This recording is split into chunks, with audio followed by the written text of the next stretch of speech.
So how did you go from working in theater to working in aerospace? That's a great question. I mean, because it's kind of a jump, right? Yeah, it's a bit of a jump. Stepped out of my comfort zone a little bit, said, hey, this is a thing that I'm interested in. That looks like something fun. That looks like something I want to do. Mm-hmm. Maybe I'm not quite qualified. Maybe I'm not quite in the right space for it yet, but I can learn. We build spaceships is kind of the main focus. So we got a couple different, we got little spaceships. I'm sorry, you built what? Spaceship.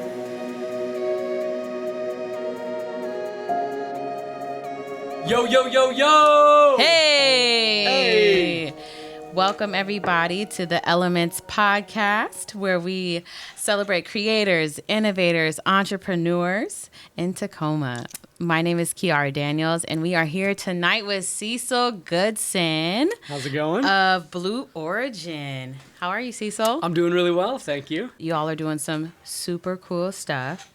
So maybe you could start us with what is Blue Origin? Yeah. And then we'll take it back to who were you before Blue Origin? Yeah, for sure.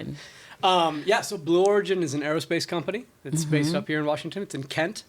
Okay. So just up the road a tick. I live here in Tacoma, but Hey! I head up to Kent. Show us your for tattoo. work. It's under the sweatshirt, but it's about here to here, Tacoma. Uh-oh. You can picture it. It's an aerospace company. We build spaceships is kind of the main focus. So we got a couple different, we got little spaceships. I'm sorry, you built what? Spaceships. Like outer space spaceships. So you're a rocket scientist. Not a rocket scientist. We have rocket scientists. I personally am not a rocket scientist. So we build small suborbital spaceships that take people, 6 people. Don't quote me on that. I'm pretty sure it's 6. On short little suborbital missions.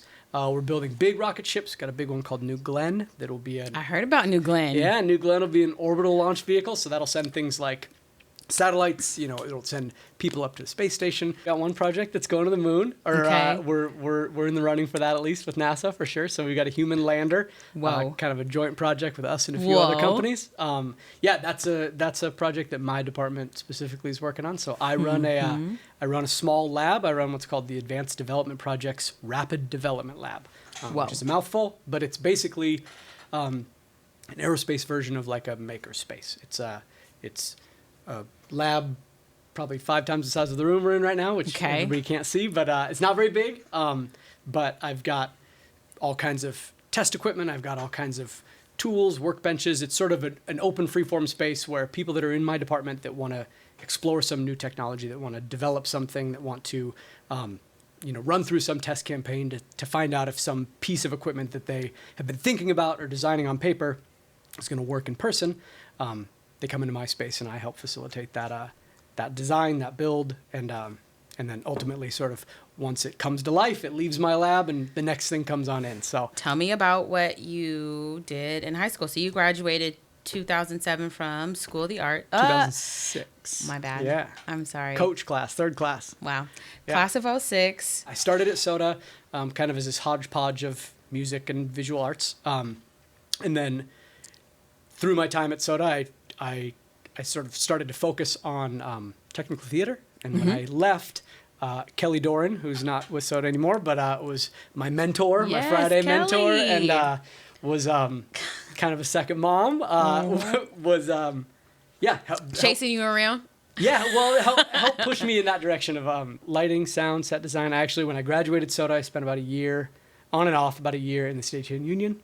Mm-hmm. Kelly talked me into that one too, pushed me into that. So a few SOTA grads from that same technical theater department left and were stagehands for a little while. And so, yeah, I loved the physical hands-on side of kind of this mix of being in the arts, but also I'm an artistic carpenter or an artistic, getting to do the sort of manual work side of that stuff I liked.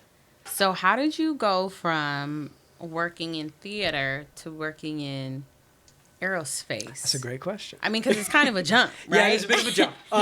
So I, when I graduated school, my senior year of high school, actually, I was an exchange student. And I lived in Brazil for my senior year, for about 3/4 of my senior year. I came back at the end of it, really inspired and excited to and driven to travel as much as I could. And it's kind of all that I could think about. I left school, and all that I wanted was to find some career path that was going to let me travel around. It was going to let me see parts of the world that I wanted to see. And so I went up to Seattle and I went to diving school. I went to commercial diving school up there. Thought I was going to be an underwater welder. I'll go travel around the world as an underwater welder. I'll go live out on boats. And yeah, so I spent a little less than a year after high school at the Divers Institute up in Seattle, and I became a commercial diver. What? And then from there, most of that work is down south. Most of that work is Texas, Louisiana. And I wasn't ready to go do that yet. I wasn't ready to leave Washington. So how far out of high school were you? Like, was this 2 years, 3 years? How, like were you 19, 20? I was 20, almost 21. So you're not even able to drink yet at this point, but you are traveling the world based on you shooting your shot in the dark based on an interest that you had. Like, yeah, talking to a friend like, hey, I like this cool stuff. I don't know if this is the case for every career path necessarily, but all of the things that have worked out well for me in my life have been because I stuck my neck out a little bit, took some opportunity, shot my shot, exactly. Stepped out of my comfort zone a little bit, said, hey, this is a thing that I'm interested in. That looks like something fun. That looks like something I want to do. Maybe I'm not quite qualified. Maybe I'm not quite in the right space for it yet, but I can learn. I can figure out how to sort of bring myself up to the level I need to be at. And it has not let me down yet to take those chances. And the worst case scenario in all those has been that somebody says no, and I'm right back where I was when I started. Did you study engineering at SOTA? Did you do robotics? Did you do math? How did your studies at SOTA help you get to Blue Origin? I didn't do any engineering stuff. I mean, I took math because it was it was a requirement. I would say that probably if we're talking about things that I learned at SOTA that prepared me for what I'm doing now or are applicable to what I'm doing now, the like hard sciences side of things, not so much. The collaboration, the like working as a team, the sort of finding value in other people's skill sets or in sort of diverse things that maybe are a little bit outside of the box. Taking somebody who has some experience or some background in something that seems unrelated to whatever problem we're trying to tackle right now. And appreciating the fact that they will bring some alternative perspective. They'll bring some other experience that's maybe a fresh set of eyes because they haven't been so down in the weeds with whatever it is that we're working on. Is probably the most beneficial thing that I use that I think that I learned at SOTA. What is the hardest part of your job? Hardest part of my job, personally, is, and this has historically been the hardest part of any job that I've done or school or anything like that, is stop showing up. Is procrastination and time management. Ooh. And I think that I probably am not alone in that. Okay, you're definitely not. A lot of people's problem. So the way that my schedule works right now, I manage my own space and I manage my own schedule for the most part. And Your space? It's very self-driven. My space, my lab, yeah. And so it's very self-driven, which is great because there's a lot of freedom in that. And there's, I have the ability to go and be part of a lot of these projects and work on the things that I want to work on. The difficulty in that is that it's self-driven and that it's sometimes hard to be beholden to your own self. Surprise, you're an artist. When you are the one. Welcome to the world. Yeah, so that's been a hard thing for me forever. That's been something that I've had to work really hard to overcome, and I haven't overcome. I mean, it's definitely still a daily struggle. Yes. And so I've tried to be aware of that being a shortcoming. I've tried to, work with people who have that as a strong suit, and find ways to work in a team where that's not a responsibility that I have because it's not a strength that I have, and find somebody who can balance that out or find teammates who can balance that out so that the sort of schedule side of things and the lack of procrastination and the seeing things all the way through to fruition. And I'm a great project starter. I love the catalyst. I love the brainstorming session. I love the getting things started. I love the napkin sketch side of things, and I like getting stuff about 70% of the way there. And then I really like somebody else to really finish it out. And so knowing that that's what I am not good at, I've put a lot of effort into finding people who are and making sure that I'm in a position where that's not necessarily always the required for the success of what I'm doing. All of it works and is fine as long as you understand what you're not good at. You understand the parts that you don't have totally under control, and you find people who make up for those shortcomings, or you find ways to make up for them. And so if you if you're the project finisher and you can't brainstorm to save your life and you can't get anything off the ground, and you find somebody who is an idea man who loves to get it started and then wants to really kick it off to the person who can get down into the nitty gritty of it, like, you are a great team. You just have to find the person or the people who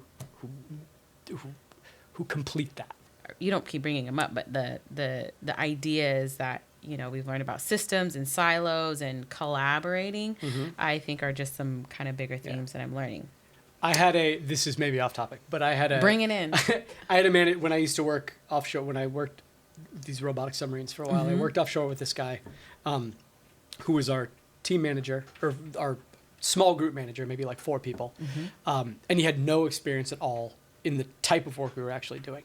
But he understood that he didn't have the technical experience in what we were doing. Right. And he understood the strengths of all the people that were on his team. And he was a really great manager, not because he knew the answer to every question, but because he knew what parts of his team and what parts of his group knew the answer to every question. Who had it. And he was considerably more successful at what he was doing and running the team that he had than people who had a lot more skill than he did in the actual work, but didn't know how to really push forward the strengths of the team that he had. Right. Didn't know how to really tap into the potential of the group that he's got. And so I learned a lot from that person in seeing how little they knew about the subject, but how much they knew about the people who knew about the subject. Right. And realizing that in some of those places where maybe I'm a little bit out of my element, or maybe I'm definitely not the technical expert on a lot of things that I'm doing. A lot of the projects that I'm working on, I'm with, people with multiple PhDs in the field that we're focusing on. And I'm not pretending even for a second that I know anything more than they do, because that's not my strength, but knowing where their strengths are and knowing what they need to complete the projects they need sometimes is more beneficial than actually having any real knowledge in the subject. If you could give one piece of advice to any upcoming, who may not even know if they're an upcoming engineer, creator, innovator, what would you say was what piece of advice would you give someone that is maybe thinking about taking the leap, or I don't know, who maybe wants to do something cool? As much as you can, try not to say no to any option or opportunity. Really good advice. The things that I have regretted in my life, or the decisions that I wish, or the things, just the regrets that I've got in my life, essentially, are all things that I didn't do, or times that I didn't agree to something, or times that I didn't take some chance, or that I can't think of anything that I did, or anything that I said yes to, or any risk that I took, or any sort of leap of faith that I took that I wish I hadn't taken. And there are lots of things that I regret not doing, or not pursuing, or not going after. And so, if I was going to give anybody any advice, it would be to make sure that you're not shutting out opportunities, but also to make sure that you are staying open to the idea that maybe the path that you had picked, or the thing that you thought was going to happen, or what you were absolutely certain was going to be the direction you were going to go, maybe isn't the direction you were supposed to go, and that's totally fine. And it's important not to pigeonhole yourself too much into one path, or one focus, or one area of expertise. Right. And allow yourself to sort of be vulnerable and open to new opportunities, because all of the things that have worked out well in my life, and all the things that I really have been proud of doing, or have led me in a direction that I really would not have expected to be so great, were things that just came up organically and presented themselves, maybe not in the way that I thought that they were going to. And it never comes that way. Yeah. Cecil, that's so great. I'm so happy to have had you tonight. You gave us some jewels. I think I'm going to become a rocket scientist at this point because of you. Anyways, I just want to make sure that we thank Tacoma Creates, because they powered this, and this was the Elements of Education podcast. Thank you, Cecil. Thank you.